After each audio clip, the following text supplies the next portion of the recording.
કાકા, અમારા જુવાનિયાઓમાં હવે પેલી ઇનસિક્યુરિટીઝ વધી જવાની ને નવરાત્રીમાં પોતપોતાની ગર્લફ્રેન્ડ ને લઈને. હવે એ ઇનસિક્યુરિટીઝ ના ઘણા બધા કારણ છે. હવે એક તો પેલા ગ્રુપમાં સાવ ગબા જેવો દેખાતો ભાઈબંધ હોય, પણ હવે એને ગરબાના બધા સ્ટેપ્સ આવડતા હોય, એટલે તમારી ગર્લફ્રેન્ડ એની હાથે નાચતી હોય, એટલે તમારી ઇનસિક્યુરિટીઝ ચાલુ.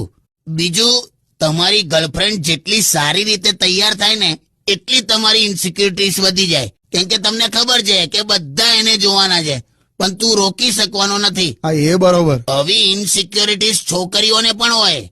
તું એની બેનપણીઓ હાથે ગરબા રમીશ ને તો પાછું એને નહીં ગમે, અને એને એવું ખબર છે કે અત્યાર સુધી તું એને દુનિયાની સૌથી રૂપાળી છોકરી ગણતો હતો, પણ નવરાત્રીમાં એવું ના થાય.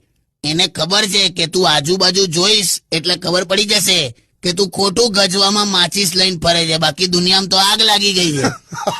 અને અત્યારની ગર્લફ્રેન્ડને એમ પણ ખબર જ છે કે આજે કોઈ દેવદાસ થવા તૈયાર નથી. આજનો દેવદાસ અલગ છે. આજે તો ના ચંદ્રમુખી ના પારો, જે મળે એને લાઈન મારો.